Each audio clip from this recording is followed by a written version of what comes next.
Story Survive.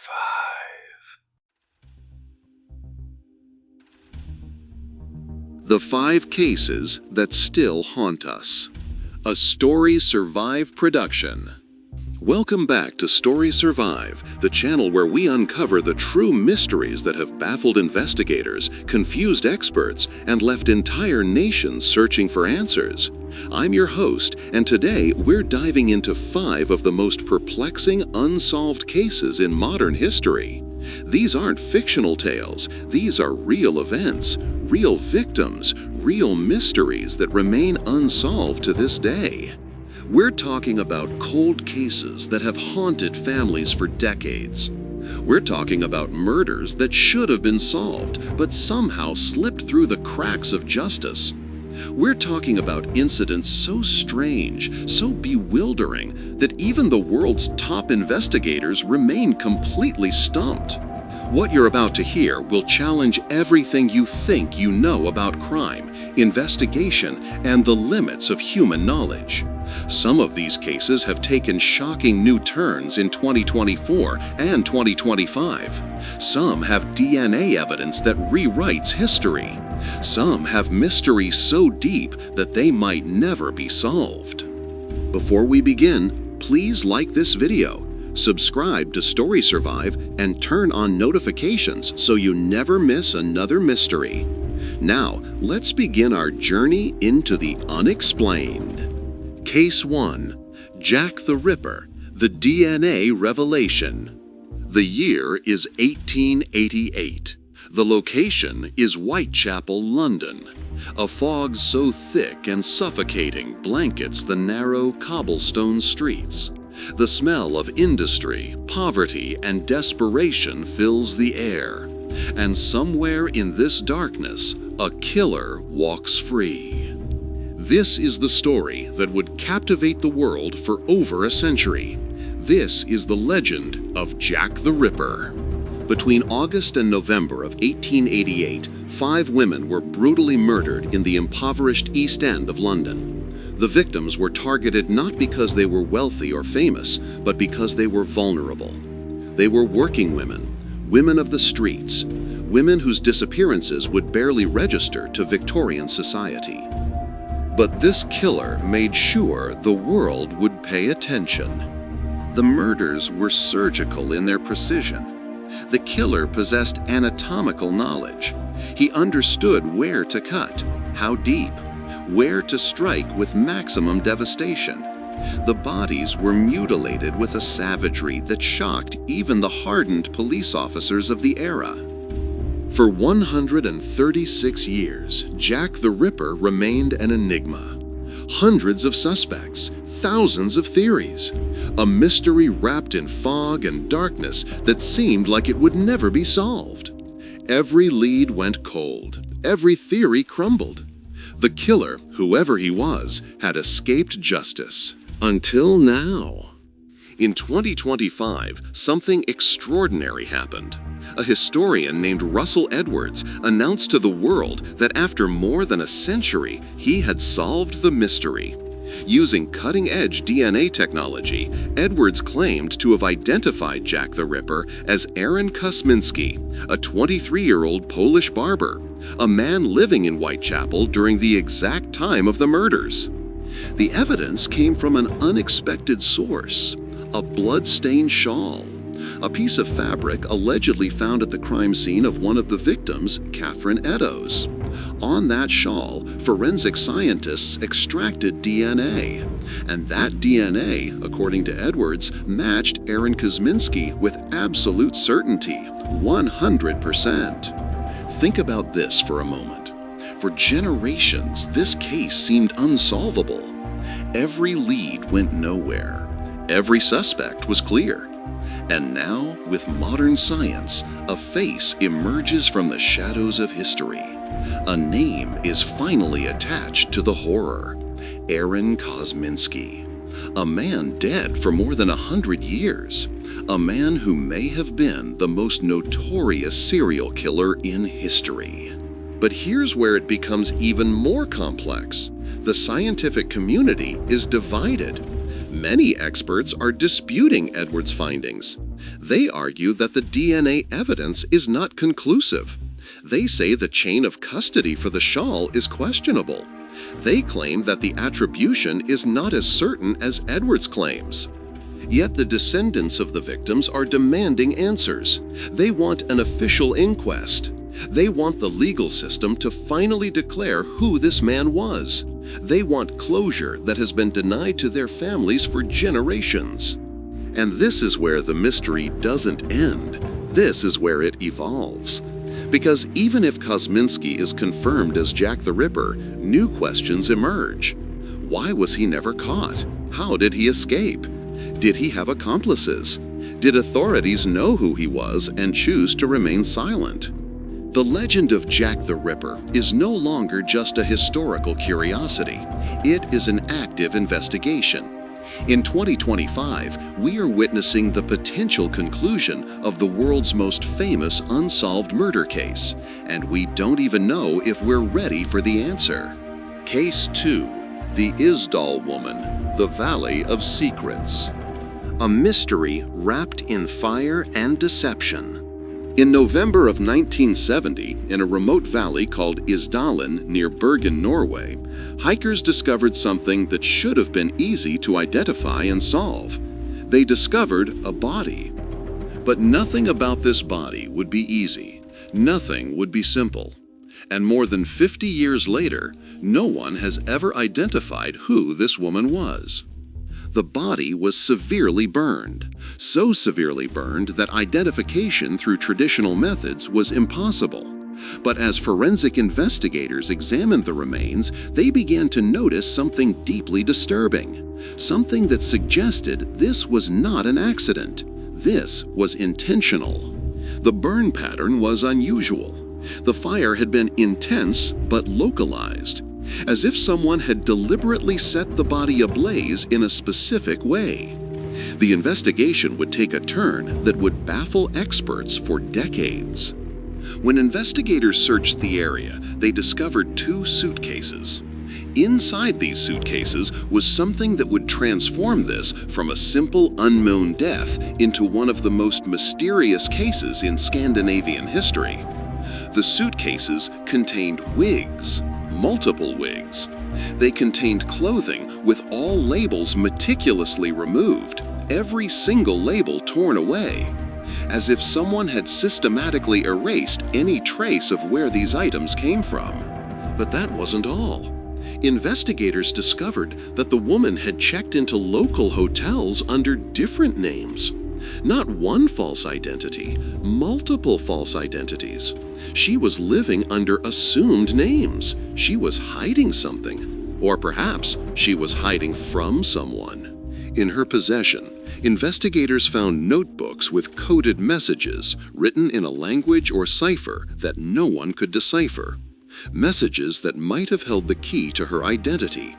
Messages that might have explained why she was in this remote valley. Messages that have never been decoded. The more investigators learned, the more the mystery deepened. Who was this woman? Why did she have multiple identities? Why did she remove all identification from her belongings? Why was she in a remote Norwegian valley? And most importantly, how did she come to be severely burned in an isolated location? The theories have multiplied over the decades. Some investigators believe she was a Cold War spy.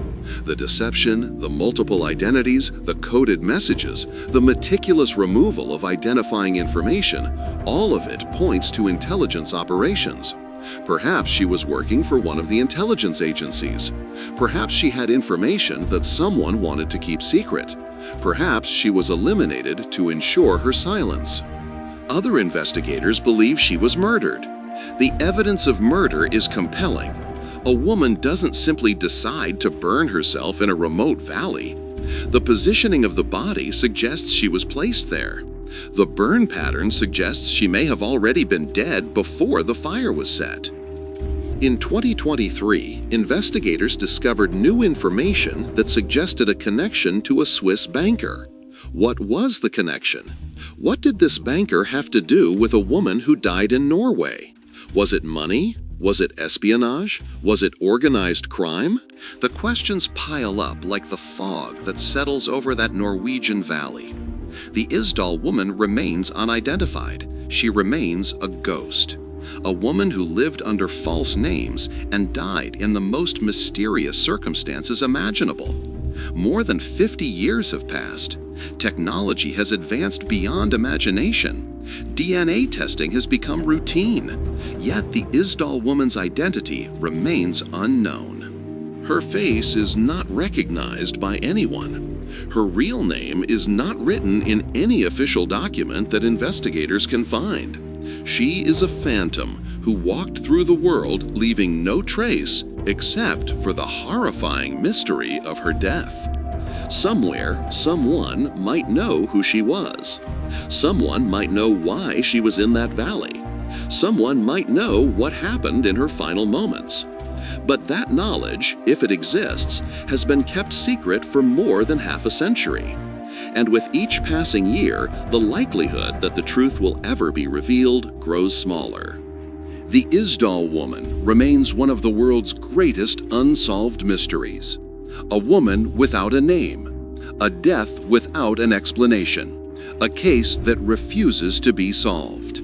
Case 3, the Ricky McCormick encrypted messages. A cipher the FBI cannot crack. Imagine finding a key to a mystery. Imagine discovering that the solution to a cold case is written right in front of you. Imagine holding that solution in your hands and being completely unable to understand it. This is the story of Ricky McCormick. In 1999, in St. Louis, Missouri, the body of Ricky McCormick was discovered in a field. He was 41 years old. His death was ruled a homicide. Someone had killed him, but who and why? The investigation would normally follow a predictable path. Investigators would search for witnesses. They would look for evidence. They would construct a timeline. They would identify suspects. But in this case, investigators discovered something unusual, something that would transform this into one of the most frustrating cold cases in FBI history. In Ricky McCormick's trouser pockets, investigators found 2 handwritten notes. These notes were completely covered in symbols. They were encrypted, written in a code or cipher that no one could understand. Now, you might think this wouldn't be a problem. We live in an age of advanced technology. We have sophisticated algorithms. We have artificial intelligence. We have supercomputers. Surely decoding a handwritten cipher would be straightforward. It should have been, but it wasn't. The FBI sent these notes to their top cryptanalysts, the people who spend their careers breaking codes, the people who work at the National Security Agency, the most secretive intelligence organization in the world. These experts examined the coded messages and attempted to decipher them. They failed. The American Cryptogram Association, an organization dedicated to solving and creating codes, attempted to crack the cipher. They were unsuccessful. Code breakers around the world have studied these encrypted messages. Thousands of amateur cryptographers have attempted to decode them. The messages remain completely incomprehensible. But here's what makes this even more chilling. These messages might be crucial to solving Ricky McCormick's murder. They might contain information about where he was before his death. They might reveal the identity of his killer. They might explain the circumstances of his murder. They might provide the evidence needed to bring someone to justice. And no one can read them. Imagine being an investigator working on this case. Imagine holding in your hands what might be the key to justice. Imagine knowing that the answer you seek might be written right there on that piece of paper. But you cannot understand it. You cannot read it. The knowledge is locked away from you. Ricky McCormick's family has never received closure. They don't know who killed their loved one. They don't know if the person responsible has been caught. They don't know if they remain free walking the streets of St. Louis. The FBI has officially acknowledged that they cannot decipher these messages. They have appealed to the public for assistance. They have offered resources to anyone who believes they can crack the code. But more than 25 years have passed since these messages were discovered. The cipher remains unbroken. The encrypted messages sit in FBI files. They are studied, they are analyzed, but they keep their secrets. The truth about what Ricky McCormick wrote in those final moments remains hidden. The identity of his killer remains unknown. Justice remains elusive. This is a case where technology has not advanced enough, where all of our sophisticated tools and intelligent people have been unable to solve a basic problem. Someone out there might know what these messages say. Someone might possess the key to the code. And if that person came forward, they could potentially solve a 25-year-old murder. But until that happens, Ricky McCormick's encrypted messages remain one of the most frustrating mysteries in crime history. A solution that is visible but incomprehensible. A truth that is written but unreadable. A secret that has been protected by nothing more than the power of a simple code. Case 4. Jimmy Hoffa, the man who disappeared. The Teamster's legend who vanished without a trace. Power is a dangerous thing. Power corrupts. Power makes people willing to do terrible things. And in America in the 1970s, few men held more power than Jimmy Hoffa. James Riddle Hoffa was the president of the International Brotherhood of Teamsters. The Teamsters Union represented truck drivers and warehouse workers across the entire United States. This meant that Jimmy Hoffa controlled one of the most powerful labor unions in America. He controlled jobs. He controlled money. He controlled influence that extended into the highest levels of government and the darkest corners of organized crime. Jimmy Hoffa was famous. He was recognized. He was feared. He was respected. And he was dangerous. In 1975, Hoffa had recently been released from prison after serving time for jury tampering and conspiracy. He was attempting to regain control of the Teamsters Union. He was making powerful enemies. People who didn't want him back in power. People who had benefited from his absence. People who were willing to do anything to keep him out. On July 30, 1975, Jimmy Hoffa left his home in Michigan to go to a restaurant meeting. He told his family that he was meeting with some acquaintances. He didn't say who. He didn't explain why. He simply said he had to go. He would be back later. Jimmy Hoffa never came home. That night, he vanished without a trace. His family reported him missing. The police began searching. Days turned into weeks. Weeks turned into months. Months turned into years. Decades have now passed, and Jimmy Hoffa has never been found. His car was found empty in a parking lot. There was no blood. There was no sign of struggle. It was as if he had simply walked away from his vehicle and disappeared into thin air. The investigation revealed that several people had information about Hoffa's movements that day, but their stories didn't quite add up. There were gaps, there were inconsistencies, there was evidence that suggested organized crime involvement. 2 suspects were eventually identified as potentially connected to Hoffa's disappearance, but they were never formally charged. The evidence, while suggestive, was not conclusive. Without Hoffa's body, without clear evidence of who took him, without witnesses who would testify, prosecutors could not build a case strong enough for conviction. Theories emerged immediately.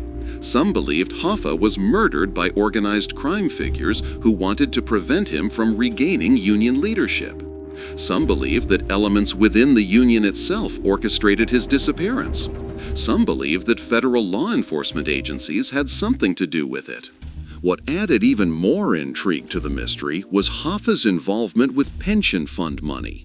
The Teamsters Union controlled a massive pension fund, hundreds of millions of dollars, perhaps even more.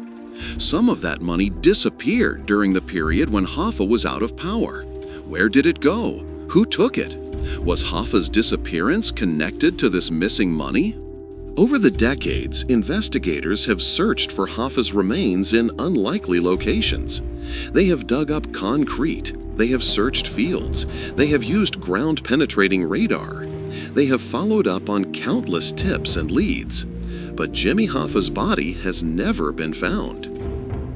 His family has been denied closure for 50 years.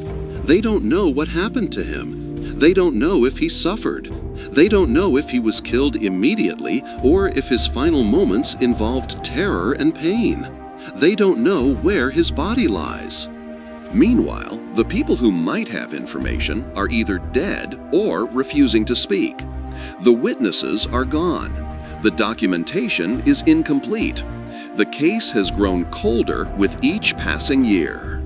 Jimmy Hoffa remains one of America's most famous missing persons, the powerful union boss who disappeared, the legend who vanished, the mystery that has never been solved. And with each new development in forensic technology, with each new search of a suspected burial site, the hope is renewed that Jimmy Hoffa's remains might finally be found, that his family might finally receive answers, that the truth about what happened on that July evening in 1975 might finally be revealed.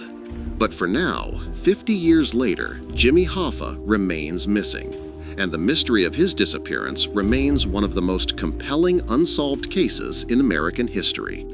Case 5: Gareth Williams, the Spy in the Bag. A locked room mystery that defies logic.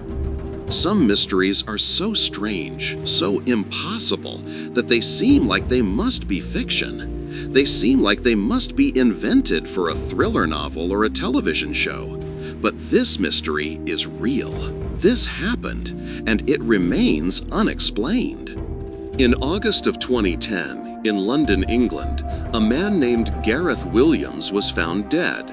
But the circumstances of his death were so bizarre, so contradictory to the laws of physics and logic, that they have baffled investigators for more than a decade.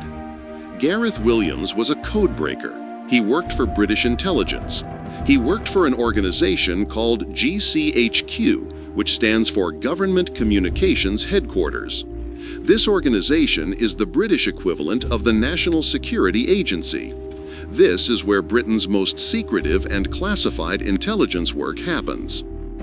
Gareth Williams was not just a regular employee. He was talented, he was skilled, he was working on classified projects. He had access to information that is kept hidden from the general public. He was on the inside of the British intelligence establishment. On August 16, 2010, Gareth Williams was found dead in his London apartment. But he was found in a position that should have been impossible. He was found inside a locked sports bag, not just inside a bag, completely enclosed, zipped shut, and the padlock was on the outside of the bag. The lock could only have been fastened from outside the bag. This means that if Gareth Williams was inside the bag when the lock was applied, he could not have locked it from the inside. It would have been physically impossible. The key to the padlock was found inside the bag with the body. Think about this for a moment. This is the central mystery. How does a man end up locked inside a bag with the lock on the outside and the key inside? How is this physically possible? The human body cannot lock a padlock from inside a locked bag. The geometry doesn't work, the physics doesn't work, the logic doesn't work. When investigators first encountered this scene, they were stunned. How could this have happened? The official story that eventually emerged was that Gareth Williams had somehow maneuvered himself into the bag and then locked it from the outside. But this makes no logical sense. If he's already inside the bag, he cannot lock it from the outside. Some investigators have pointed out that you would need to be a world-class contortionist, a master escape artist like Houdini himself, to even attempt such a feat. And even Houdini couldn't lock himself in a bag from the outside while being inside the bag. Yet the official investigation, completed in 2024, concluded that Gareth Williams was likely alone when he died. The implication is that this was somehow an accident, that he somehow put himself in this position and accidentally died. But many people don't believe this version of events. Many believe that Gareth Williams was murdered, that someone placed his body in the bag, that someone locked him inside as a way of making the death look like an accident, as a way of creating a mystery so impossible that investigators would give up trying to solve it.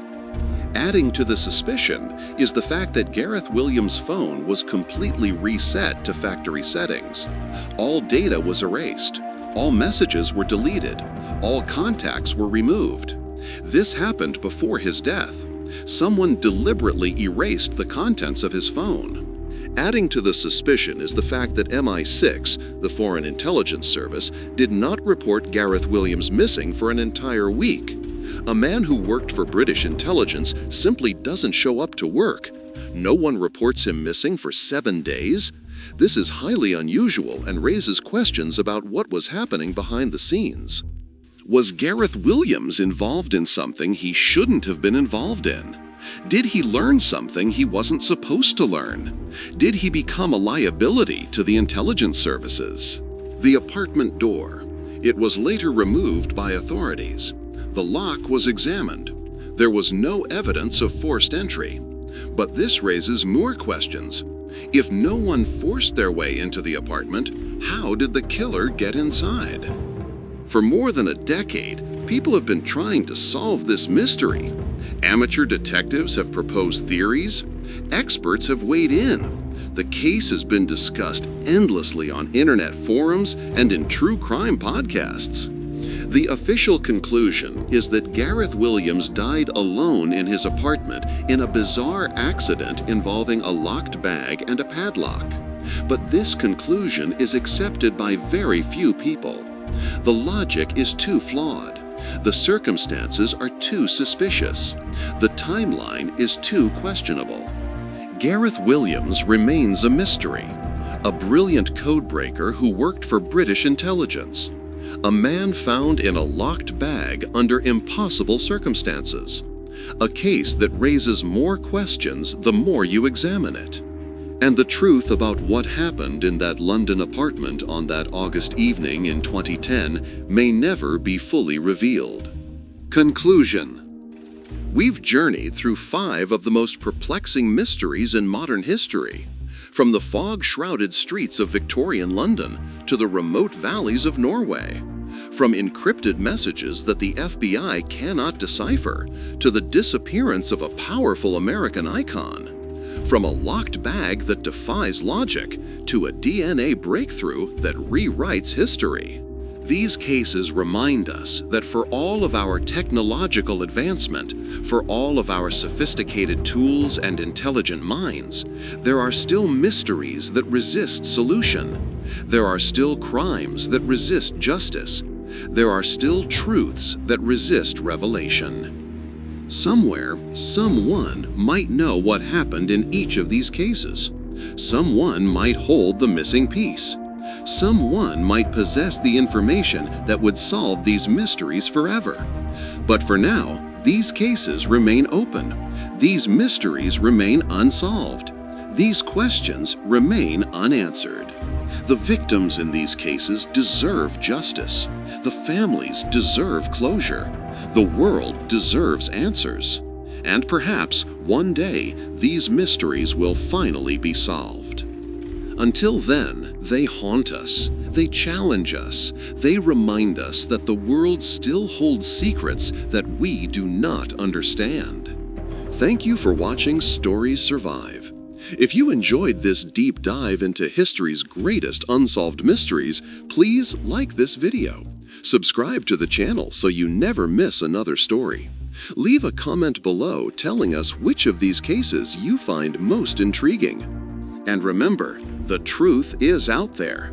Sometimes it just takes time to find it. We'll see you next time on Stories Survive. Stay curious, stay safe, and never stop searching for the truth.